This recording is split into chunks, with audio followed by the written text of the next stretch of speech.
நாமத்துக்கு மகிமை உண்டாவதாக. இந்த 2015 ஆண்டு 9வது மாதத்தையும் நிறைவு செய்ய கர்த்தர் நமக்கு கிருபை செய்திருக்கிறார். ஆகவே இந்த மாதத்தின் கடைசி நாளிலும் தேவன் நம்மை கொண்டு வந்து அவருடைய திருச்சபையிலே நம்மை நிலைநிறுத்தி கர்த்தருக்கு நன்றி செலுத்த நம்மை கொண்டு வந்திருக்கிறார். ஆகவே இந்த நாட்களில் நாம் சிந்திக்கிற தொடர் தலைப்பான கவலைப்படாதீர்கள் என்ற தலைப்பிலே உங்கள் மத்தியிலே இந்த கடைசி சத்தியத்தை உங்கள் மத்தியில் பகிர்ந்து கொள்ள உங்கள் முன்பாக நிற்கிறேன். கடந்த நாட்களிலே நாம் சில காரியங்களை பார்த்தோம். கடந்த மாதத்திலே கவலைப்படுவது பாவம் என்று பார்த்தோம். கவலைப்படுவது பாவம். ஒருவேளை நமக்கு கவலைப்படுவது என்பது மிக எளிமையாக இருக்கலாம். ஆகவே ஏதோ ஒரு கவலைதானே பிரதர், அதில் என்ன இருக்குது என்று ஒருவேளை நினைக்கலாம். ஆனால் வேதம் சொல்லுகிறது கவலைப்படுவது பாவம் என்று சொல்லுகிறது. அது எந்த கோணத்திலே சொல்லுகிறது என்பதை நாம் பார்க்க இருக்கிறோம். ஆகவே மத்தேயு 6ஆம் அதிகாரம் 32வது வசனம், மத்தேயு 6:32 சொல்லுகிறது, இவைகளெல்லாம் அஞ்ஞானிகள் நாடி தேடுகிறார்கள், இவைகளெல்லாம் உங்களுக்கு வேண்டியவைகள் என்று உங்கள் பரமபிதா அறிந்திருக்கிறார். இவைகளையெல்லாம் அஞ்ஞானிகள் நாடி தேடுகிறார்கள். அஞ்ஞானிகள் என்றால் கடவுளை அறியாத பிள்ளைகள், கடவுளை அறிந்து கொள்ளாத பிள்ளைகள். உணவு, இவைகளெல்லாம் என்றால் உணவு, உடை, ஜீவன், இவைகளெல்லாமே அஞ்ஞானிகள் நாடி தேடுகிறார்கள். கடவுளை அறியாதவர்கள் தான் கவலைப்படுவார்கள். கடவுளின் வார்த்தையை நம்பாதவர்கள் தான் கவலைப்படுவார்கள். கடவுள் இல்லாதவர்கள், கிறிஸ்துவை அறியாதவர்கள் தான் கவலைப்பட வேண்டும். ஏனென்றால் அவர்கள் இந்த உலகத்திற்காக வாழ்கிறார்கள். ஆகவே அவர்கள் கவலைப்படுவார்கள், நாம் கவலைப்படக்கூடாது என்று இயேசு தன்னுடைய பிரசங்கத்திலே குறிப்பிடுகிறார். ஆகவே இவைகளெல்லாம் அஞ்ஞானிகள் நாடி தேடுகிறார்கள். ஆகவே அந்த வார்த்தையை இன்றைக்கு கொஞ்சம் ஆழமாக நாம் பார்க்க இருக்கிறோம். ஏன் அவர்கள் நாடி தேடுகிறார்கள்? எனக்கு உணவு வேண்டும், ஏன் எனக்கு உடை வேண்டும், ஏன் எனக்கு ஜீவன் என்று அவர்கள் ஏன் நாடி தேடுகிறார்கள் என்றால் அவர்களுடைய பிரதான பிரச்சனையாக அது இருக்கிறது. அவர்களுக்கு வாக்குத்தத்தம் கிடையாது. அவர்களுக்கு வாக்குத்தத்தம் கிடையாது. இதுவரை அவர்கள் கடவுளிடத்திலிருந்து எந்த ஒரு உதவியும் அவர்கள் பெற்றதில்லை. அஞ்ஞானிகள் கடவுளிடத்திலிருந்து எந்த ஒரு உதவியும் அவர்கள் பெற்றதில்லை. ஒருவேளை அஞ்ஞானிகளுடைய கடவுள்களுக்கு மனிதர்கள் தான் உணவை கொடுக்கிறார்கள். நீங்கள் பார்த்தீர்கள் என்றால் நம்முடைய கடவுளுக்கும் மற்ற கடவுளுக்கும் நிறைய வித்தியாசத்தை நீங்கள் காணலாம். பேகன் ரிலிஜியன்ஸ் என்று ஆங்கிலத்தில் சொல்வார்கள். அது மற்ற கடவுளுக்கு இவர்கள் உணவை கொடுப்பார்கள். வடை, பாயாசம், பால், தயிர் என்று அநேக அபிஷேகங்களை செய்கிறதை நாம் பார்க்கிறோம். கடவுள் அவர்களுக்கு உதவி செய்கிறதில்லை. கடவுள் என்றால் அவர்கள் கடவுள் அல்ல. கடவுளை போல இருக்கிறவர்கள் அவர்களுக்கு உதவி செய்கிறதாக அவர்கள் கோட்பாடும் இல்லை, அவருடைய சிந்தனையும் இல்லை. இவர்கள் தான் கடவுளுக்கு உணவு கொடுக்கிறார்கள். இதுதான் வித்தியாசம். அதனால தான் இயேசு சொல்கிறார், இவைகள் எல்லாம் அஞ்ஞானிகள் நாடி தேடுகிறார்கள். ஆகவே கவலைப்படுவது பாவம் மாத்திரமல்ல, இது முக்கியமான விஷயமாக இருக்கிறது. வேத பிரகாரம் இது முக்கியமான விஷயமாக இருக்கிறது. இன்று உலகத்தில் அவனவன் தன்னுடைய சொந்த கடவுளை உருவாக்கி வைத்து கொண்டிருக்கிறான். அவனவன் தனக்கு என்ன மாதிரி கடவுள் வேண்டும் என்பதை அவனே உருவாக்கி வைத்து கொண்டிருக்கிறான். அதற்கு பின்பாக ஒரு பிசாசு உட்கார்ந்து கொண்டிருக்கிறான். அதற்கு பின்பாக பிசாசு உட்கார்ந்து கொண்டு உலக இரட்சகரான இயேசுவுக்கு கொடுக்கிற மரியாதையை மற்றவர்களுக்கு கொடுக்க வைப்பதிலே அவன் ஆனந்தமிட்டு கொண்டிருக்கிறான். ஆகவே அதற்கேற்றாற் போல அவனுடைய ஆலோசனைகளுக்கு ஏற்ப மனிதர்களும் தனக்கு ஏற்ற, தனக்கு எப்படி ஒரு கடவுள் வேண்டும் அவனை உருவாக்கி வைத்து கொண்டிருக்கிறார்கள். ஆனால் அந்த கடவுள் எந்த ஒரு வாக்குத்தத்தமும் அவளுக்கு கொடுத்ததில்லை. எந்த ஒரு ப்ராமிஸும் கிடையாது. எந்த ஒரு வாக்குத்தத்தமும் கொடுத்ததில்லை. அது அன்பு கூர்ந்ததா என்றால் அன்பு கூறவும் இல்லை. மனதுருக்கம் அந்த கடவுளுக்கு இருக்கிறது என்றால் மனதுருக்கமும் இல்லை. அந்த கடவுளே பயத்திலே உட்கார்ந்து கொண்டு இருக்கிறது போல கத்தி, கடப்பாறை, அந்த அம்பு, வேலெல்லாம் வைத்துக்கொண்டு அதுவே ஒரு பயத்தில் உட்கார்ந்து கொண்டு இருக்கிறது போல இருக்கிறது. பயமுறுத்துகிற கடவுளாக இருக்கிறது. பயமுறுத்துகிற கடவுளாக இருக்கிறது. ஆகவே அவர்களுக்கு கடவுள் எதுவும் உதவி செய்கிறதும் இல்லை, செய்ததும் இல்லை, செய்ய போகிறதும் இல்லை. அதனால தான் இயேசு சொல்கிறார், இவைகளை எல்லாம் அஞ்ஞானிகள் நாடி தேடுகிறார்கள். ஆகவே நீங்கள் கிறிஸ்தவர்களாக இருக்கிறீர்கள் என்றால், கிறிஸ்தவ விசுவாசம் என்பது கடவுள் என் தேவைகளை சந்திப்பார், அதுதான் விசுவாசம். பிலிப்பியர் 4ஆம் அதிகாரம் 19வது வசனம் சொல்கிறது, பிலிப்பியர் 4:19 சொல்கிறது, என் தேவன் தம்முடைய மகிமையினாலே உங்கள் குறைவுகளை எல்லாம் கிறிஸ்து இயேசுவுக்குள் நிறைவாக்குவார். பிலிப்பியர் 4:19, என் தேவன் தம்முடைய ஐஸ்வரியத்தின்படி உங்கள் குறைவுகளை எல்லாம் கிறிஸ்து இயேசுவிற்குள் மகிமையிலே நிறைவாக்குவார். இதுதான் கிறிஸ்தவ விசுவாசம். இதுதான் தேவைகளை சந்திக்கிற தேவன். எல்லா காரியங்களும் சந்திப்பார் என்று இங்கே கர்த்தருடைய வார்த்தை சொல்கிறது. இன்றைக்கு அநேக கிறிஸ்தவர்கள் என்ன செய்கிறார்கள் என்றால், நான் கிறிஸ்துவை நேசிக்கிறேன், அன்பு செலுத்துகிறேன் என்று சொல்லுகிறார்கள். ஆனால் அவர் சொன்னதை எதுவும் நம்புவது கிடையாது, அந்த வார்த்தைகளுக்கு கீழ்ப்படிவதும் கிடையாது. இன்றைக்கு அநேக கிறிஸ்தவர்கள் செய்கிற காரியம் இதுதான். அஞ்ஞானிகளைப் போல இவர்கள் புலம்பி தீர்த்து கொண்டிருக்கிறார்கள். அஞ்ஞானிகளைப் போல, அஞ்ஞானிகள் என்றால் கிறிஸ்துவை அறியாத பிள்ளைகளைப் போல இவருடைய வாழ்வு இருக்கிறது. கிறிஸ்து சொன்ன வார்த்தையை நம்புகிறதும் கிடையாது, அதற்கு கீழ்ப்படுகிறதும் கிடையாது.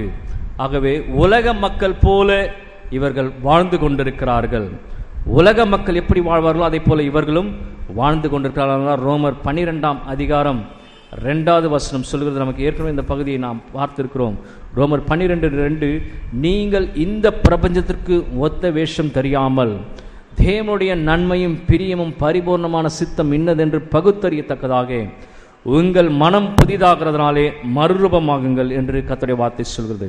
Your mind must be renewed. ஆகவே பிரச்சனைகள் வரும்போது, எதிர்காலத்தை நினைக்கும் பொழுது உலக மனிதர்கள் போல நான் செயல்படுகிறேனா, இல்லை கிறிஸ்துவின் மேல் உள்ள விசுவாசம் அதிகமாகிறதா? இந்த மாலை வேளையிலே கிறிஸ்து கேட்கிற கேள்வி. பிரச்சனைகள் வரும்பொழுது, எதிர்காலத்தை நினைக்கும் பொழுது நான் உலக மனிதர்கள் என்றால் கிறிஸ்துவை அறியாத பிள்ளைகள் போல செயல்படுகிறேனா, இல்லை கிறிஸ்துவின் மேல் விசுவாசம் எனக்குள் அதிகமாகி கொண்டிருக்கிறதா? இதுதான் என்னுடைய கேள்வி. அதனால தான் சொல்றார் இயேசு, இவைகளெல்லாம் அஞ்ஞானிகள் தான் நாடி தேடுவார்கள், ஆகவே நீங்கள் எதற்கு இதை தேடுகிறீர்கள் என்று கேட்க ஒரு கேள்வியை வைக்கிறார். இவைகளெல்லாம் கடவுளை அறியாத பிள்ளைகள், கடவுள் என்றால் யார் என்று தெரியாத பிள்ளைகள், வாக்குதத்தம் இல்லாத பிள்ளைகள், அன்பு கூறாத தெய்வத்தை வணங்குகிற பிள்ளைகள், மனதுருக்கம் இல்லாத தெய்வத்தை வணங்குகிற பிள்ளைகள், தெய்வமே இல்லை என்று இவர்களாக உருவாக்கி வைத்துக் கொண்டிருக்கிற பிள்ளைகள், இவர்கள் தான் இதை தேடுவார்களே ஒழிய, உண்மையிலே ஒருவன் கிறிஸ்துவை அறிந்திருந்தால், உண்மையிலே ஒருவன் கிறிஸ்துவை புரிந்து கொண்டிருந்தால், கிறிஸ்துவை ஏற்றுக்கொண்டிருப்பான் என்றால் இவைகளுக்காக கவலைப்பட மாட்டான். இதுதான் வேத வசனம் சத்தியம் சொல்லுகிறது. அதனால தான் சொல்ற, உலகத்துக்கு ஒத்த வேஷம் தெரியாமல் தேவனுடைய பரிபூர்ணமான சித்தம் என்ன என்று தெரிந்து கொள்ள உங்கள் மனதை புதிதாக்குங்கள் என்று கர்த்தருடைய வார்த்தை சொல்கிறது. ஆனால் துரதிர்ஷ்டவசமாக உலக மனிதர்கள் புலம்புவதை பார்க்க என்று கிறிஸ்தவர்கள் அதிகமாக புலம்புகிறார்கள். ஏனென்றால் அவர்கள் யார் என்று அவர்களுக்கு தெரியவில்லை, எதற்காக கர்த்தர் அழைத்தார் என்று தெரியவில்லை. அஞ்ஞானிகளைப் போல நானும் ஏதோ கடவுளை போய் வணங்கிவிட்டு வருகிறேன், அஞ்ஞானிகளைப் போல நானும் ஏதோ கோயிலுக்கு போய் கடவுளை கும்பிட்டு வருகிறேன் என்று சொல்லி அப்படி கும்பிடுகிற, அப்படி வணங்குகிற பிள்ளைகளாக இன்று கிறிஸ்தவ உலகம் மாறிக்கொண்டிருக்கிறது. அதனால தான் இங்கே வேதம் மிக தெளிவாக சொல்கிறது. மத்தேயு 6:32 அடுத்த வார்த்தை சொல்றார். என்ன சொல்றார்? இவைகளெல்லாம் உங்களுக்கு வேண்டியவைகள் என்று உங்கள் பரமபிதா அறிந்திருக்கிறார். So God knows everything. அவர் சொல்றாரு, இது நாடி தேடுகிற அஞ்ஞானிகள், ஆனால் இவைகளெல்லாம் உங்களுக்கு வேண்டியவைகள் என்று உங்கள் பரமபிதா அறிந்திருக்கிறார். அப்போ மற்ற கடவுள் சொல்லுகிறதற்கும் கிறிஸ்துவுக்கும் இதுதான் வித்தியாசம். மற்ற கடவுள் என்று சொல்லுகிறதற்கும் கிறிஸ்துவுக்கும் இதுதான் வித்தியாசம். என்ன வித்தியாசம் என்றால், அவைகளுக்கு தெரியாது, ஜனங்களுக்கு உதவி செய்ய தெரியாது, தன்னுடைய மக்களுக்கு உதவி செய்ய தெரியாது, என்ன உதவி எந்த காலத்திலே செய்ய வேண்டும் என்று மற்ற காரியங்களுக்கு தெரியாது. ஆனால் நான் வணங்குகிற கிறிஸ்துவுக்கு தெரியும், எனக்கு என்ன கொடுக்க வேண்டும் என்று அவருக்கு தெரியும். அதை தான் இயேசு சொல்கிறார், இவைகளெல்லாம் உங்களுக்கு வேண்டியவைகள் என்று உங்கள் பரமபிதா அறிந்திருக்கிறார். there is a contrast between the God and the pagans religion. இங்க ரொம்ப ஆழமான ஒரு காரியம். ஏதோ நான் போய் வணங்கிட்டு வரேன், இன்னைக்கு கிறிஸ்தவர்கள் அப்படிதான் வாழ்ந்து கொண்டிருக்கிறார்கள். ஏதோ நான் போய் வணங்கி விட்டு வருகிறேன், ஏதோ மற்றவர்களைப் போல நானும் செய்கிறேன். அதுக்காக கிறிஸ்தவர் உங்களை அழைக்கவில்லை, அதுக்காக கடவுள் உங்களை அழைக்கவில்லை. இவைகளெல்லாம் உங்களுக்கு வேண்டியவைகள் என்று அவருக்கு தெரியும். அந்த கடவுளுக்கு தெரியாது, அந்த பிள்ளைகளுக்கு தெரியாது, அந்த கடவுளுக்கு என்ன ரிசோர்ஸ் கிடையாது. But I have some resource, எனக்கு தெரியும். அவருக்கு தெரியும் மாத்திரமல்ல, அதை கொடுப்பதற்கு அதான ஆற்றல் உண்டு, அதை கொடுப்பதற்கான வல்லமை உண்டு, அதை கொடுக்கக்கூடிய அன்பும் உண்டு. இதுதான் ரொம்ப முக்கியம். கிறிஸ்துவை பற்றி நாம் சரியாக புரிந்து கொள்ள வேண்டும்.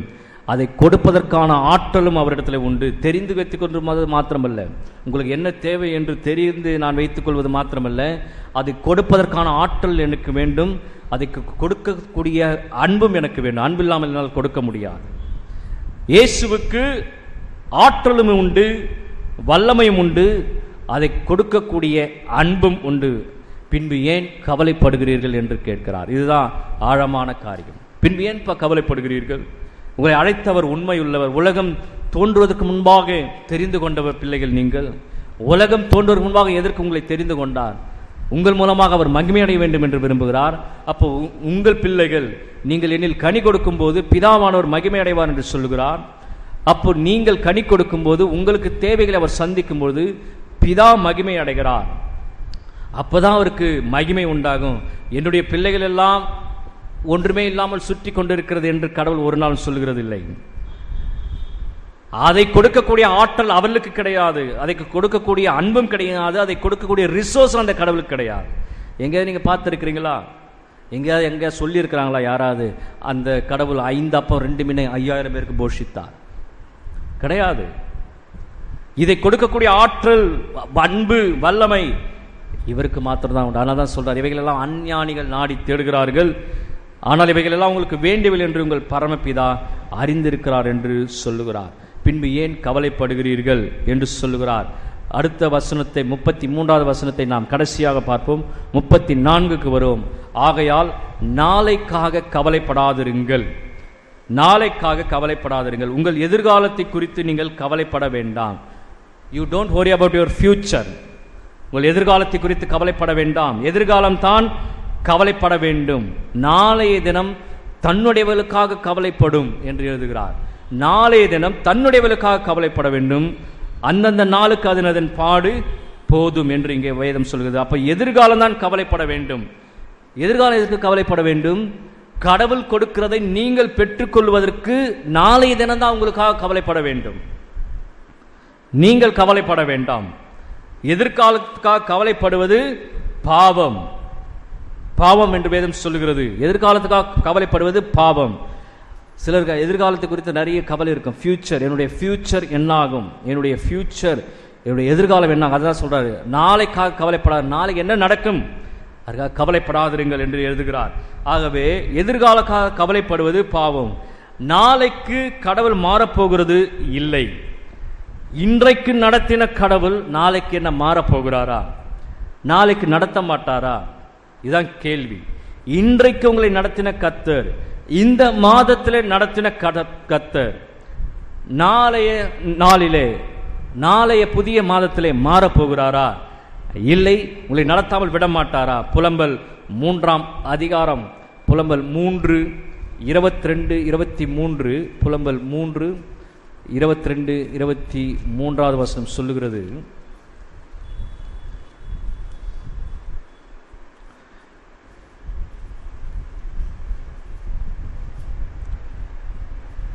நாம் நிர்மூலமாக இருக்கிறது கர்த்தருடைய கிருபையே, அவருடைய இரக்கங்களுக்கு முடிவில்லை, அவைகள் காலைதோறும் புதியவைகள், உமது உண்மை பெரிதாய் இருக்கிறது.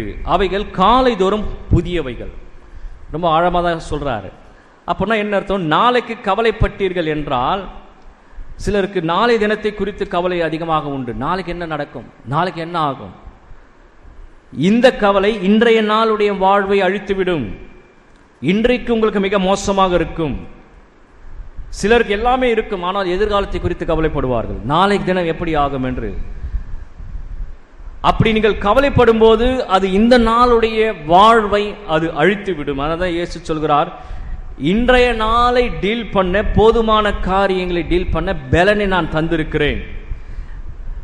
இன்னைக்கு பிரச்சனைக்கு தீர்ப்பதற்கு, இன்னைக்கு என்னுடைய காரியங்களை சந்திப்பதற்கு எனக்கு போதுமான பலனையும் கிருபையும் கர்த்தர் தருகிறார். ஆகவே இன்றைக்கு நான் சந்தோஷமாக இருக்க வேண்டும். சந்தோஷம் இல்லை என்றால் அதுவும் பாவம்தான் என்று வேதம் சொல்கிறது. அதனால இங்க என்ன சொல்றாரு, அவைகள் காலைதோறும் புதியவைகள். அப்போ ஒவ்வொரு காலையும் அவருடைய பலனும் அவருடைய கிருபையும் புதியதாய் இருக்கிறது. அவருடைய கிருபை இரக்கத்திற்கு முடிவே இல்லை. முடிவே இல்லை என்றால் அப்போ இந்த நாளில் நடத்தின கர்த்தர் நாளை தினத்தில் நடத்துவதற்கு அவரிடத்தில் கிருபையும் இரக்கமும் இல்லை என்று அர்த்தம் இல்லை. அது தொடர்ந்து நித்திய நித்தியமாய் நமக்காக கொடுக்கப்பட்டிருக்கிறது. ஒவ்வொரு காலை தோறும் எனக்கு புதிய கிருபைகளை கர்த்தர் தருகிறார். அப்ப நாளைய தினத்தின் அக்டோபர் 1ஆம் தேதி எனக்கு புதிய கிருபை ஆயத்தமாக இருக்கிறது. ஆகவே எதிர்காலத்திற்காக கவலை வேண்டாம், எதிர்காலத்துக்காக பயப்பட வேண்டாம். பயம் ஒரு பொய். பயம் நம்முடைய உண்மையை சொல்ல விடாது. பயம் நம்முடைய சிந்தனையை சரியாக நடத்த விடாது. பயம் எனக்கு இருக்கிறதால் தெளிவான சிந்தனை எனக்கு உண்டாகாது.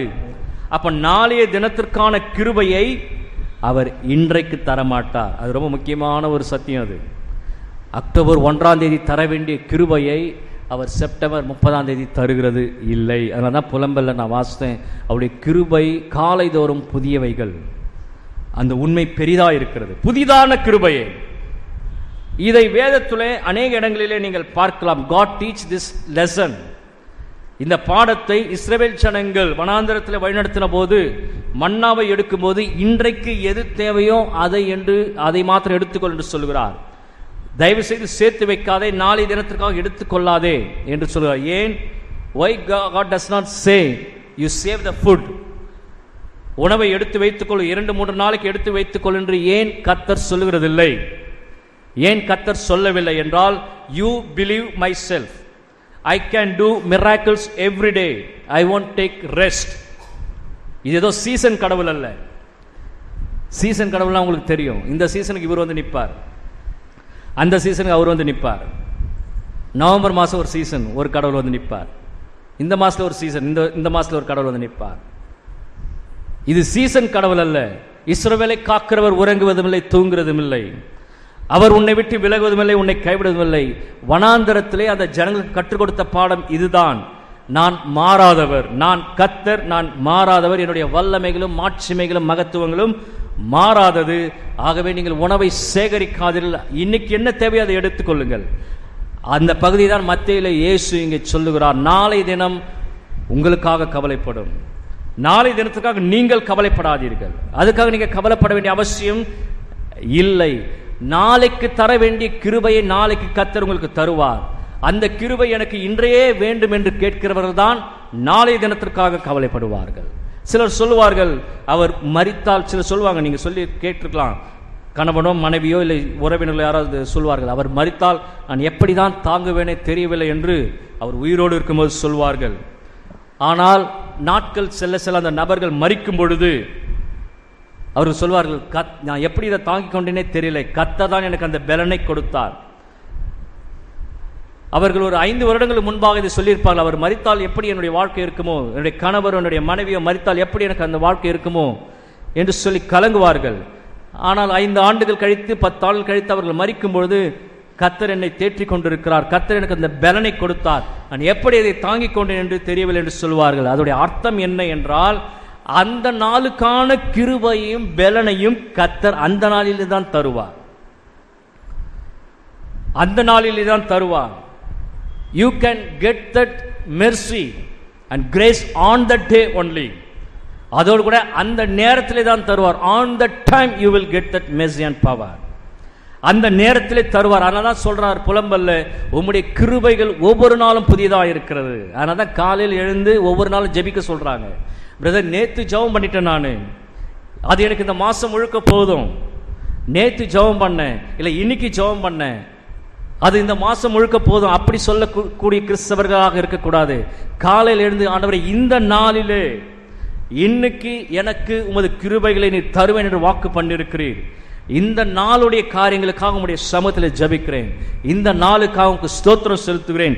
இந்த நாளுக்காக நீர் உமது கிருபையையும் இரக்கத்தை எனக்கு தருவீர் என்று சொல்லி ஒவ்வொரு நாளும் காலையில் ஜெபிக்கிற கிறிஸ்தவர்களுக்கு கவலை என்பது வாழ்க்கையில் இருக்காது. அதை தான் மத்தேயு 6 வலியுறுத்துகிறார் இயேசு. எதுக்கு தினமும் ஜெபம் பண்ண சொல்றோம்? ஏன் ஆண்டவருக்கு தெரியாதா?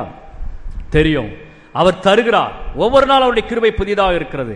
அது கூட அந்த நாளில் மாத்திரம், அந்த நேரத்தில் அந்த கிருபை உங்களிடத்தில் வருகிறது. அந்த நேரத்தில் அந்த பலனை கர்த்தர் கொடுக்கிறார். ஆகவே 10 வருடங்கள் கழித்து நான் என்ன ஆவேன் என்று இப்பொழுதே உட்கார்ந்து கவலைப்படுவது என்பது பாவம் என்று வேதம் சொல்கிறது. நாளைய தினத்திற்காக கவலைப்படாதிருங்கள். இயேசு கிறிஸ்து நேற்றும் இன்றும் என்றும் மாறாதவராய் இருக்கிறார் என்று கர்த்தருடைய வார்த்தை சொல்கிறது. அவர் என்றும் மாறாதவர், நேற்றும் மாறாதவர், இன்றும் மாறாதவர், என்றும் மாறாதவர். இன்னைக்கு நடத்தின கர்த்தர் நாளை தினத்தில் நடத்துவார். இன்றைக்கு நடத்தின கர்த்தர் அடுத்த மாதம் நடத்துவார். இந்த உண்மை விளங்கிக் கொள்ளதான் மத்தேயு 6:33 சொல்கிறார், நாளை தினத்திற்காக கவலைப்படாதிருங்கள் என்று இங்கே கர்த்தருடைய வார்த்தை சொல்கிறது.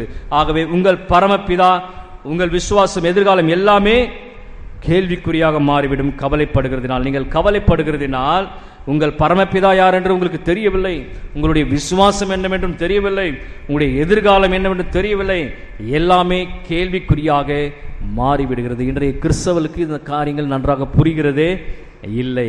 இது ஏதோ பேகன் ரிலிஜியன் போல, மற்ற கடவுளை ஆராதிக்கிறது போல இந்த இயேசுவை வணங்கி கொண்டிருக்கிறார்கள். மற்ற கடவுளை போல, சீசன் கடவுளை போல, மற்ற கடவுளை வணங்குறது போல ஏதோ நான் வந்து வணங்கிட்டு போறேன். இவைகளெல்லாம் உங்களுக்கு வேண்டியவை என்று உங்கள் பரமபிதா அறிந்திருக்கிறார். God knows each and everything. ஆகவே நாம் ஏதோ ஒரு ஆவிக்குரிய அனாதைகள் கிடையாது. ஏதோ அனாதை பிள்ளைகள் மாதிரி தவிக்க வேண்டிய அவசியம் இல்லை. ஏதோ அனாதை பிள்ளைகள் மாதிரி தவிக்க வேண்டிய அவசியம் நமக்கு இல்லை. ஒரு வயதான தாயார் சொல்லுவார்கள், நான் எப்போதும் சந்தோஷமாக இருப்பேன், நான் எப்போது சந்தோஷமாக இருப்பேன் என்று ஒரு தாயார் சொன்னார்கள். அது ஒரு ரகசியம் என்ன என்று அவர்கள் சொன்னார்கள், நான் கடலின் மீது தான் சென்று கொண்டு இருக்கிறேன், என்னுடைய வாழ்க்கை தத்தளித்து கொண்டு தான் இருக்கிறது, ஆனால் என் பார்வை எப்பொழுதும் துறைமுகத்தை நோக்கியே இருக்கும். I have kept my eyes on the port. நான் கடலின் மீது தான் தத்தளித்து கொண்டிருக்கிறேன், ஆனால் என்னுடைய பார்வை எப்பொழுதும் துறைமுகத்தை நோக்கி இருக்கு. என்றாவது ஒரு நாள் அங்கே போய் சேர்வேன். அந்த துறைமுகத்தை பார்க்கும் பொழுது என் மனதில் ஒரு சந்தோஷம் உண்டாகிறது. அதனால எப்போது நான் சந்தோஷமா இருக்கிறேன். ஐயோ, கடல் மேலே இருக்கிறேனே, கடல் மேலே தத்தளித்து கொண்டிருக்கிறேனே, அதற்காக நான் கவலைப்பட்டது இல்லை. இதுதான் கிறிஸ்தவ விசுவாசம். என்ன விசுவாசம்? எப்படி நாங்கள் சென்று விடுவேன், எப்படி நாங்கள் சென்று விடுவேன், எப்படி துறைமுகத்தை அடைய முடியும்? நீங்கள் நடுக்கடலிலே பயணம் செய்திருப்பீர்கள் என்றால், அந்த கடலில் இருந்து நீங்கள் கரையை பார்த்தீர்கள் என்றால் இதனுடைய ஆழம் என்னென்று தெரியும். ஒரு 2 கிலோமீட்டர் நான் கடலில் சென்று அந்த படகு இப்படி இப்படி ஆடிக்கொண்டிருக்கும் பொழுது அங்கிருந்து எப்போ கரைக்கு வருவோம் என்று உடனே திருப்புங்கள் என்று சொல்லி ஒரு முறை வந்திருக்கிறேன். நீங்கள் அதில் பயணம் சென்றீர்கள் என்றால் உங்களுக்கு அந்த காரியம் என்னென்று தெரியும். ஏரியில் போட்டிங் போகிறதெல்லாம் சும்மா, அதெல்லாம் ஒன்றும் இல்லை. உண்மை கடலில் நீங்கள் பயணம் செய்தீர்கள் என்றால் அப்போ அந்த காரியம் என்னென்று விளங்கும். அதுதான் இந்த வயதான தாயார் சொல்கிறார்கள். கரையை பார்க்கும்போது எனக்கு ஒரு சந்தோஷம். இங்கே இயேசுவும் அதை தான் சொல்கிறார். இயேசுவும் அதை தான் சொல்கிறார். எப்படி சொல்கிறார்? இப்பொழுது 33வது வசனத்துக்கு வருவோம். கவலைப்படாதீர்கள் என்று சொல்லிவிட்டு மத்தேயு 6:33 சொல்கிறது, முதலாவது தேவனுடைய ராஜ்யத்தையும் அவருடைய நீதியும் தேடுங்கள், அப்போது இவைகள் எல்லாம் உங்களுக்கு கூட கொடுக்கப்படும். அப்ப எப்படி கவலைப்படாதிருங்கள் என்று அடிக்கடி சொல்லிவிட்டு, இதை செய்யாதே அதை செய்யாதே என்று சொல்லிவிட்டு, கவலைப்படாதீர்கள் என்று சொல்லிவிட்டு, இந்த தாயார் சொன்னது போல நான் கவலைப்பட மாட்டேன், ஆனால் அதே சமயத்தில் துறைமுகத்தை பார்ப்பேன் என்று சொன்னது போல நான் செய்ய வேண்டியது என்ன என்றால், முதலாவது தேவனுடைய ராஜ்யத்தையும் அவருடைய நீதியும் தேடுங்கள். இப்போ கரெக்டாக வரும்.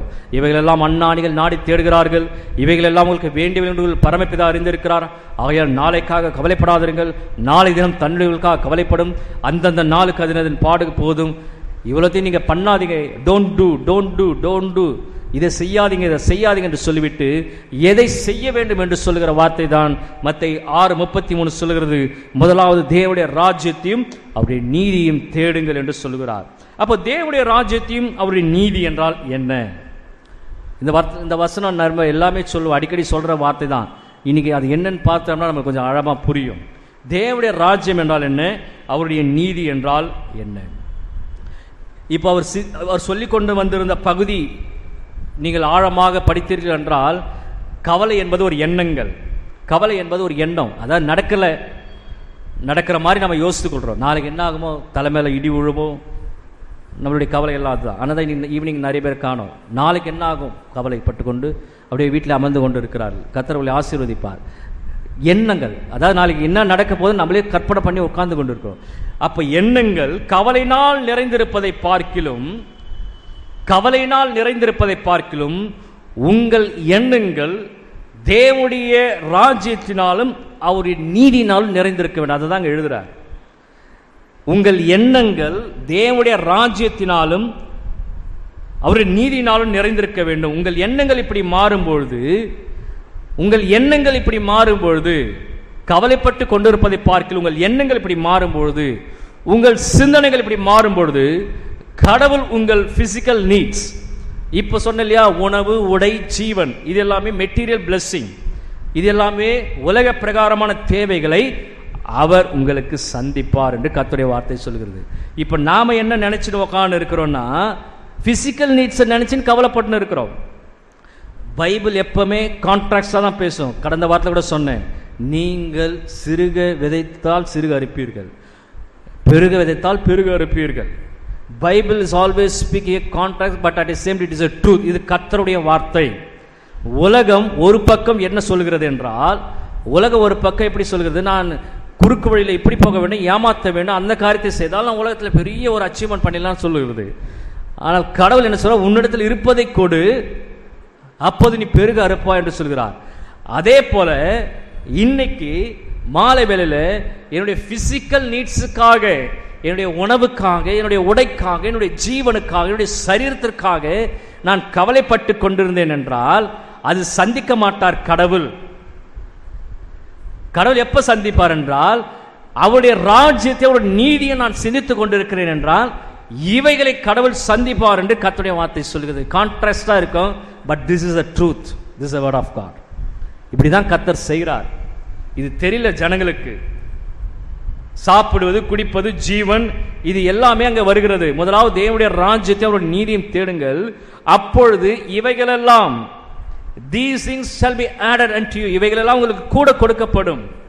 அப்போ உங்க எண்ணமோ உங்கள் சிந்தனையும் எதுவாக இருக்க வேண்டும் என்றால், தேவனுடைய ராஜ்யம் ஒரு நீதியை எப்படி செய்வது, இதை குறித்து தான் இருக்க வேண்டும். இப்படி இருந்தீங்கன்னா இந்த தேவையை கர்த்தர் சந்திப்பார் என்று கர்த்தருடைய வார்த்தை சொல்லுகிறது. இன்னைக்கு இது கிறிஸ்தவர்களுக்கு ரொம்ப பிடிக்காத காரியம். கிறிஸ்தவருக்கு பிடிக்காத காரியம் இதுதான். இல்லை இல்லை, நான் போய் இதையே சிந்திச்சு இதையே யோசித்து இதிலேயே தான் நான் விழுந்து கிடப்பேன்னு சொல்லி இது அநேக கிறிஸ்தவர்கள் பெற்றுக்கொள்ளாமல் இருக்கிறார்கள். சாப்பிடுவது, குடிப்பது, ஜீவன், இவைகளுக்காக கவலைப்பட்டு கொண்டிருக்கிறார்கள். இது ஆங்கிலத்தில் மிக அழகாக எழுதியிருக்கிறார். மூல மொழிபெயர்ப்பில் முதலாவது புரோட்டோஸ் என்று எழுதியிருக்கிறார்கள். புரோட்டோஸ் என்ற வார்த்தையை பயன்படுத்தி இருக்கிறார்கள். அதனுடைய ஆங்கில மொழி அர்த்தம் ஃபர்ஸ்ட். ஃபர்ஸ்ட் என்றால் நோ ஆப்ஷன்ஸ், ஆப்ஷனே கிடையாது. இதுவா அதுவா அப்படி கிடையாது. ஆப்ஷன்ஸ் என்றால், ஆப்ஷன்ஸ்னா ஒரு கொஸ்டின் பேப்பரில் கொடுப்பாங்க, படிக்கிற பிள்ளைகளுக்கு தெரியும், 3 ஆப்ஷன் கொடுப்பாங்க.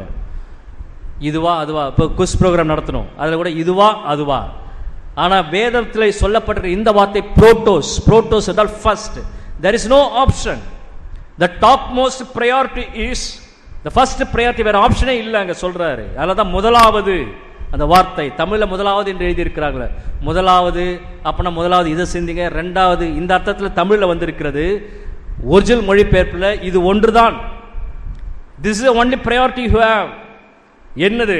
தேவனுடைய ராஜ்யத்தையும் அவருடைய நீதியையும் நான் சிந்திக்க வேண்டும். இந்த கவலை என்ற எண்ணத்தை விட்டுவிட்டு, இந்த கவலைப்படுகிற எண்ணத்தை என் தலையிலிருந்து அப்படி எடுத்து வைத்துவிட்டு, தேவனுடைய ராஜ்யத்தை அவருடைய நீதியும் நான் சிந்திக்கும் பொழுது இந்த காரியங்கள் எல்லாம் எனக்கு கூட கர்த்தர் கொடுப்பார் என்று கர்த்தருடைய வார்த்தை சொல்கிறது. அதாவது முதலாவது தேவனுடைய ராஜ்யத்தை அவருடைய நீதியை தேடுங்கள். வாழ்க்கையில இன்னைக்கு அநேக காரியங்கள் இருக்கிறது.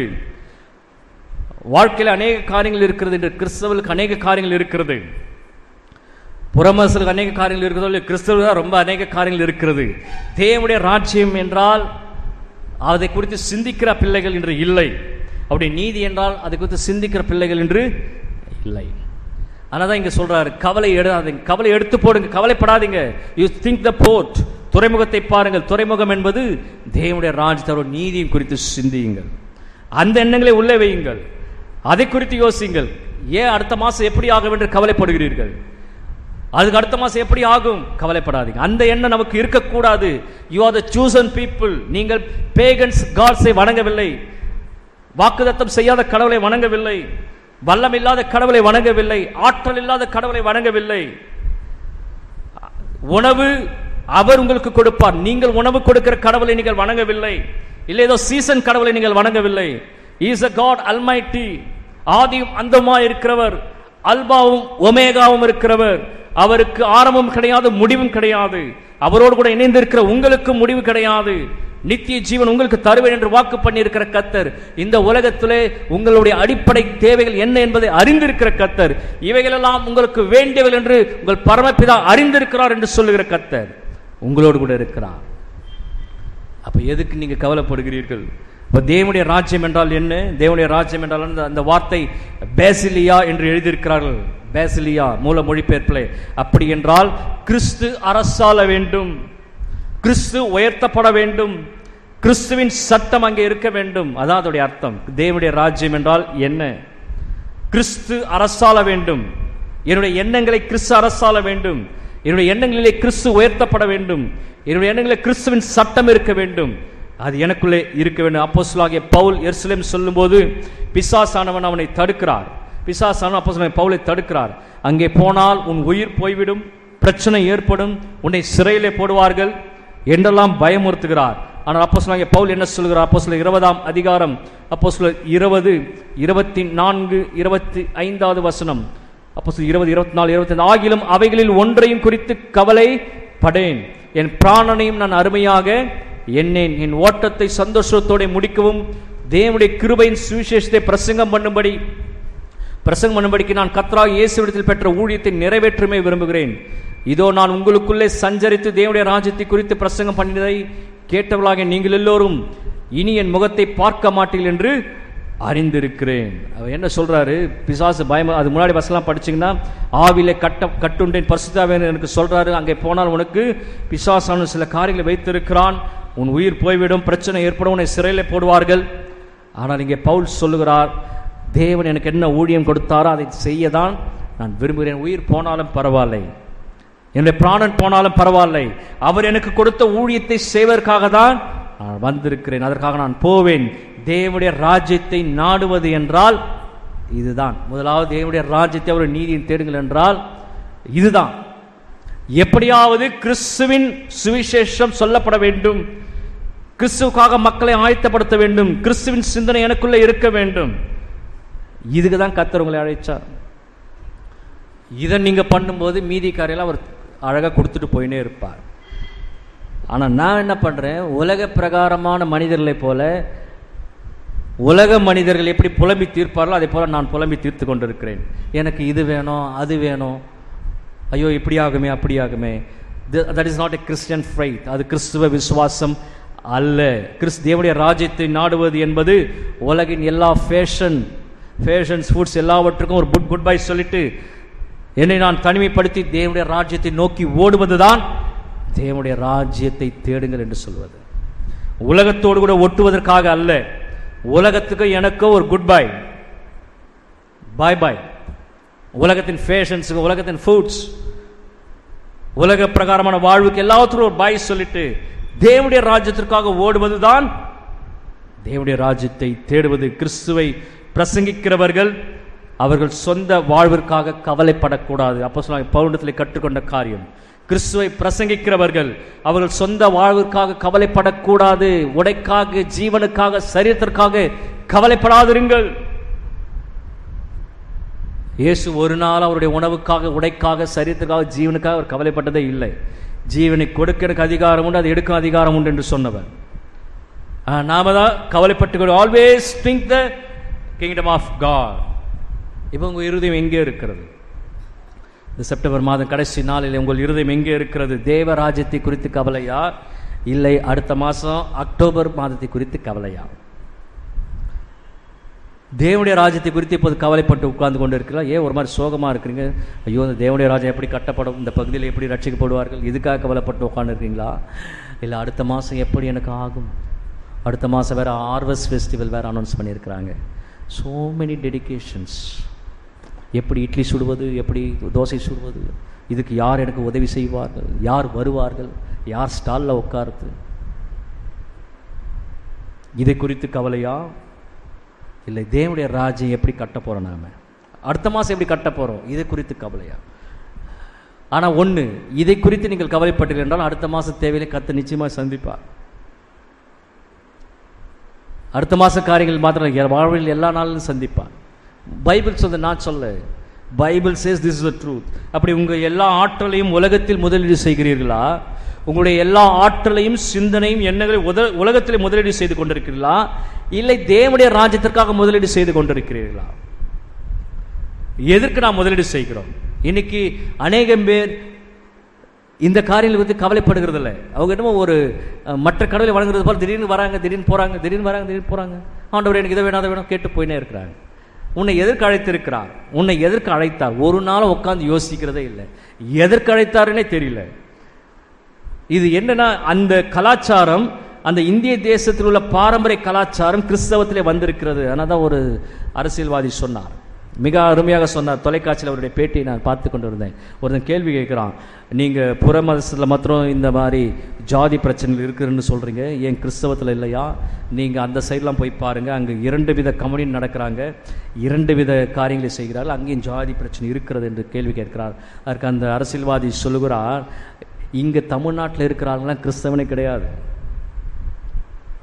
ஒரு இந்து கடவுளை அறியாதவர் சொல்லுகிறார், டிவியில் நான் பார்த்தேன், தமிழ்நாட்டில் இருக்கிறவங்களாம் கிறிஸ்தவனே கிடையாது.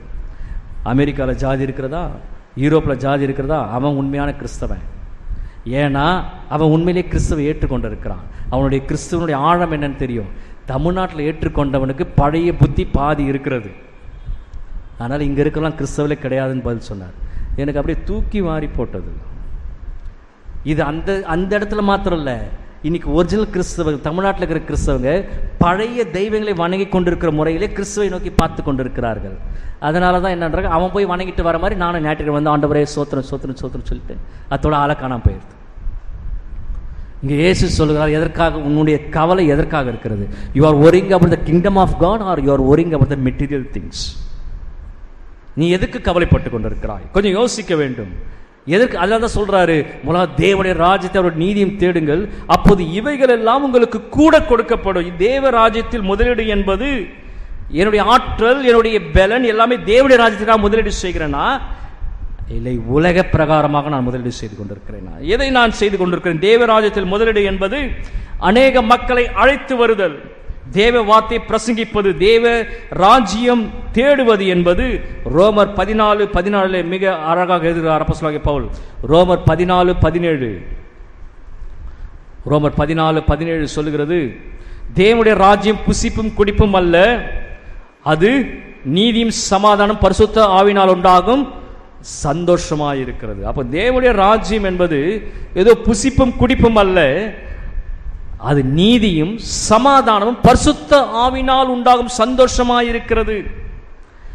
அப்போ தேவ நீதியை தேடுங்கள் என்றால், தேவ நீதி என்றால் சமாதானம், சந்தோஷம், அதை நான் பார்க்க வேண்டும், அது எனக்குள்ள இருக்க வேண்டும். நான் கவலைப்பட்டு கொண்டு உட்கார்ந்து கொண்டு இயேசுவை மற்றவர்களுக்கு சொல்கிறதுனால நான் என்ன கவலைப்பட்டு கொண்டு மற்றவர்களுக்கு போய் இயேசுவை பற்றி சொல்லுகிறதுல ஒரு பிரயோஜனம் கிடையாது. அவனே பார்ப்பான். அப்படி வர்றதுனால எனக்கு என்ன பிரயோஜனம்?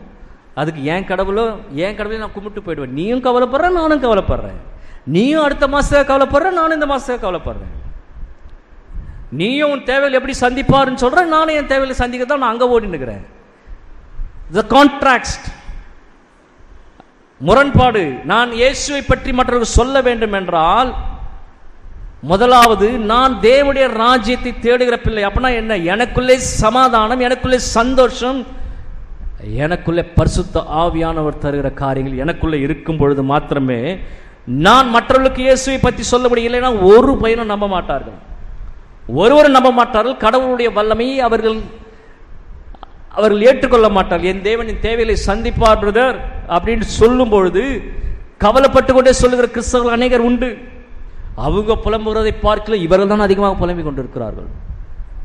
இந்த மருத்துவமனையெல்லாம் போனீங்கன்னா கிறிஸ்தவர்கள் புலம்புறது மாதிரி அவனே கொஞ்சம் இவனுக்கு பதில் சொல்லுவான், அவனே கொஞ்சம் கொஞ்சம் கம்னு சொல்லுவான்.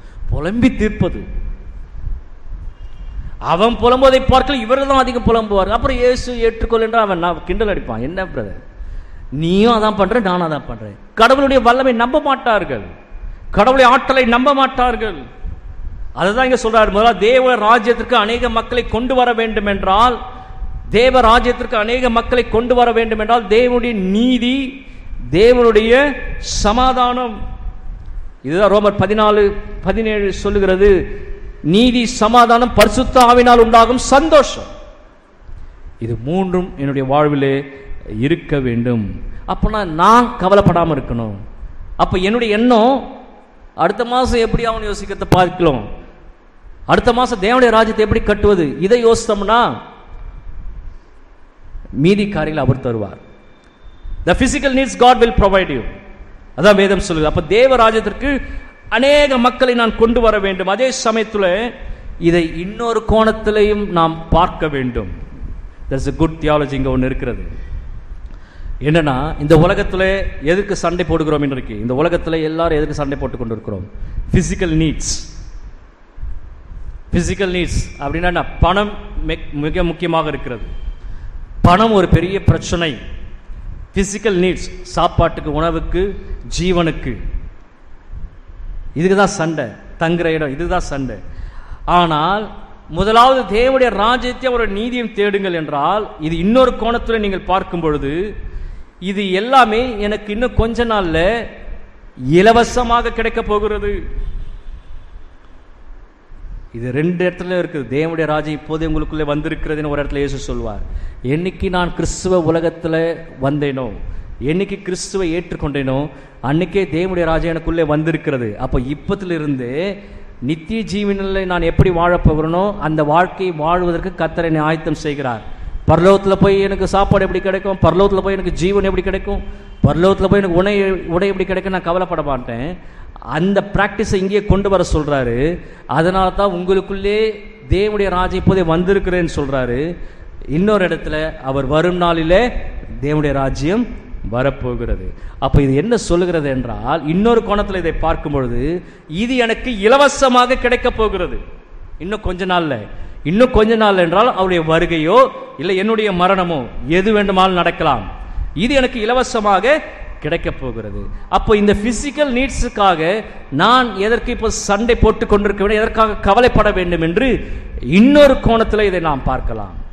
மத்தேயு 6:33 அதை தான் சொல்கிறது. மத்தேயு 6:33, மத்தேயு 6:33, முதலாவது தேவனுடைய ராஜ்யத்தையும் நீதியும் தேடுங்கள், அப்போது இவைகள் எல்லாம் உங்களுக்கு கூட கொடுக்கப்படும் என்று கர்த்தருடைய வார்த்தை சொல்லுது. ஒரு நாள் கிறிஸ்துவின் மகிமையில இணைய போகிறேன். நான் ஒரு நாள் கிறிஸ்துவின் மகிமையில நான் இணைய போகிறேன். நாம என்னதான் கஷ்டப்பட்டு என்னதான் பண்ணி இப்போ இந்த உலகத்தில் நாம கட்டுகிற காரியங்கள், பொக்கிஷங்கள் ஒரு நாள் காணாம போயிடும். இது ஏற்கனவே நம்ம பார்த்துருக்கிறோம். புதிய வானம் புதிய பூமி உண்டாக போகிறது. இந்த உலகம் ஒரு நாள் அழியத்தான் போகிறது. இதுக்கு மாற்று கருத்து கிடையாது. அறிவியல் ஆராய்ச்சியில் ஒத்துக்கொள்கிறார்கள். பூமியின் வெப்பம் அதிகரித்து கொண்டே இருக்கிறது. ஒரு நாள் திடீர்னு காணாம போயிடும். சயின்ஸ் இதை ஒத்துக்குது. பைபிள் இதை முதலே சொல்லியாச்சு. One day this world is Detroit. அப்ப என்னதான் நம்ம கஷ்டப்பட்டு பண்ணி, கஷ்டப்பட்டு கவலைப்பட்டு, கோயிலுக்கு கூட வராம, கோயிலு சர்ச்சு கூட வராம கஷ்டப்பட்டு மண்ணில் பிறண்டு காரியங்களை செய்தாலும் இந்த உலகம் ஒரு நாள் அழியும் போது நான் உருவாக்கின பொக்கிஷங்களும் அழிந்து போகும். அதோடு கூட மாத்திரமல்ல, நான் இங்க எவ்வளவுதான் இன்வெஸ்ட் பண்ணாலும் அதிகபட்சம் 70 வருஷம் 80 வருஷம் தான் இந்த பொக்கிஷத்தை நான் ஆண்டு கொள்ள முடியும். கஷ்டப்பட்டு உருவாக்கினார் டால்மியா சிமெண்ட். போன வாரம் இறந்து போயிட்டார். கையில் என்னத்தை தூக்கின்னு போனார்? ஒன்றும் கிடையாது, ஒன்றும் கிடையாது. டால்மியா சிமெண்ட் அவ்வளோ இறந்து போயிட்டார். அதிகபட்சம் கடுமையாக உழைச்சி இது பண்ணாலும் 70 வருஷம் 80 வருஷம் தான் என்னால் அனுபவிக்க முடியும். அதற்கு பிறகு வேற யாரோ அதை அனுபவிப்பார்கள். ஆகவே ஒரு நாள் எரிந்துவிடும். அப்போ என்னோட இன்வெஸ்ட்மெண்ட் இங்கே கிடையாது. பர்மனன்ட் இன்வெஸ்ட்மெண்ட் ஒன்று இருக்குது. அதனால தான் பூமியிலே உங்கள் பொக்கிஷங்களை சேர்த்து மத்தேயு 6 ஆரம்பிக்கும் போது அப்படி தான் ஆரம்பிக்கிறார். மத்தேயு 6 ஆரம்பிக்கும் போதே இதை சொல்லிட்டு தான் அதுக்கப்புறம் பேசினே வரார். பூமியில உங்கள் பொக்கிஷங்களை சேர்த்து வைக்காதீர்கள், பரலோகத்தில் உங்கள் பொக்கிஷங்களை சேர்த்து வையுங்கள். That is the permanent. அதனால முதல்ல தேவனுடைய ராஜ்யத்தோட நீதியை தேடுங்கள், அப்போது இவைகள் எல்லாம் உங்களுக்கு கூட கொடுக்கப்படும்.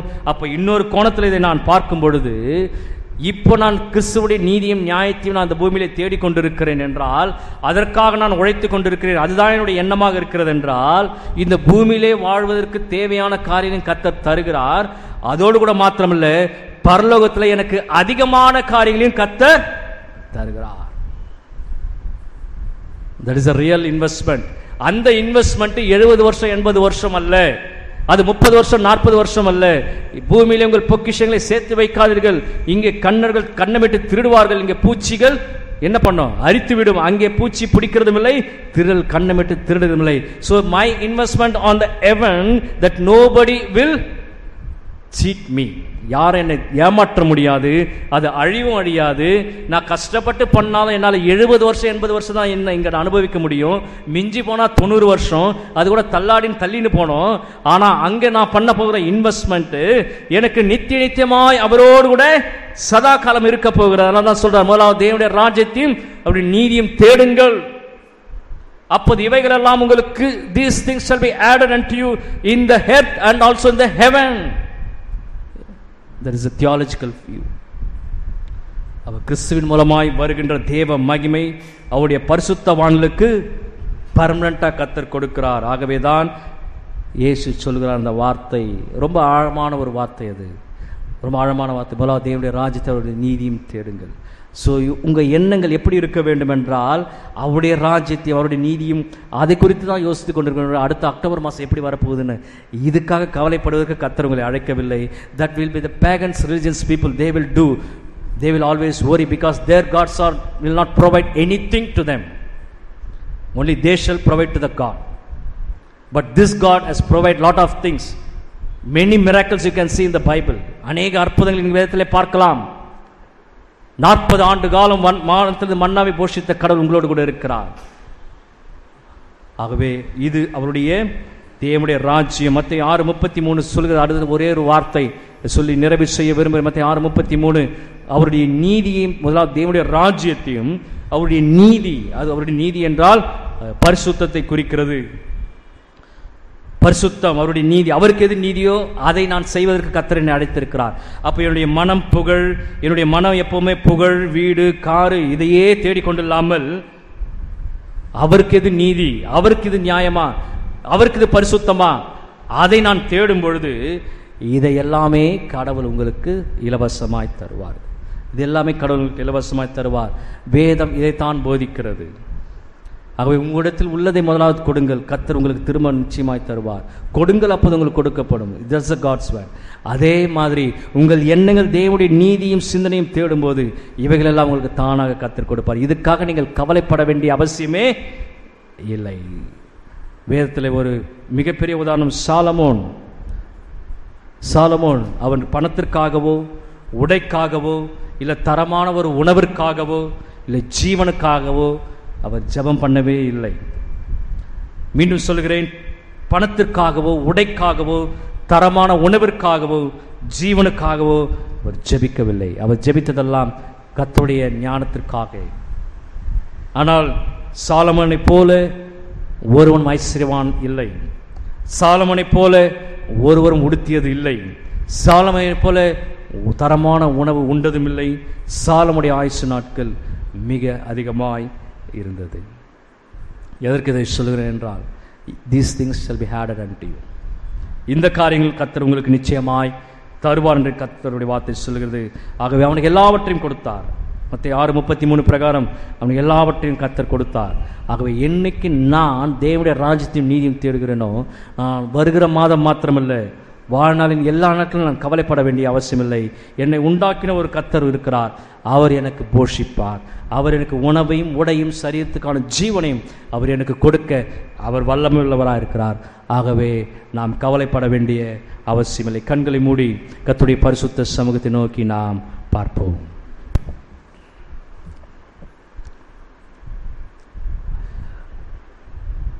என்னுடைய கவலை எப்படியாக இருக்கிறது? நான் எதற்காக கவலைப்படுகிறேன்?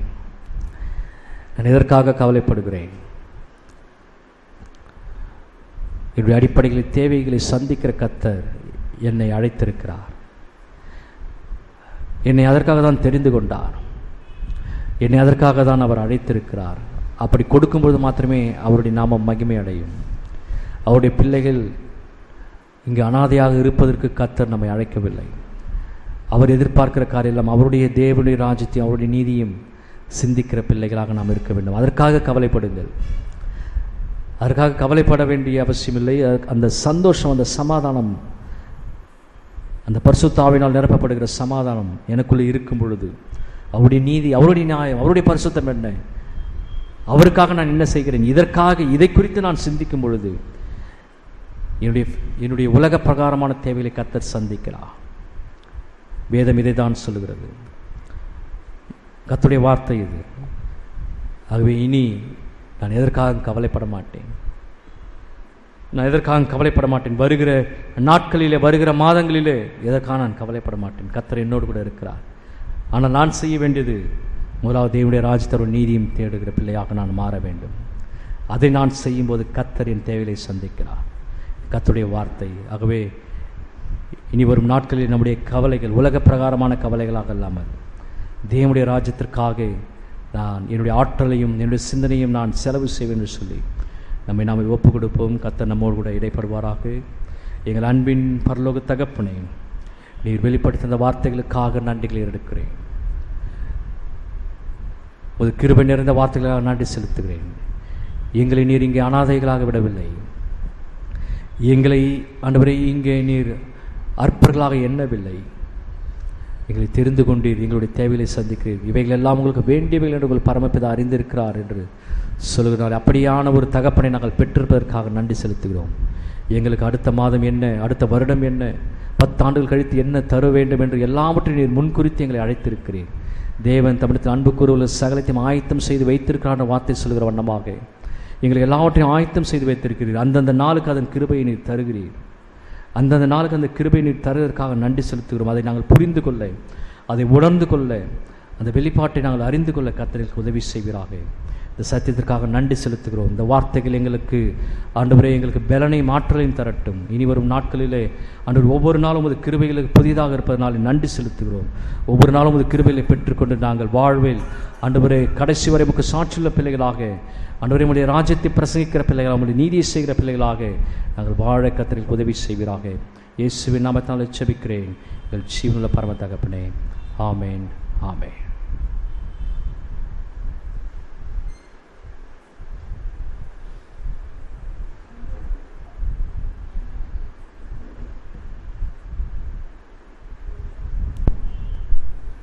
அனைவருமாய் எழுந்து நின்று பாடல் புஸ்தகத்தில் கோடாக்கூடி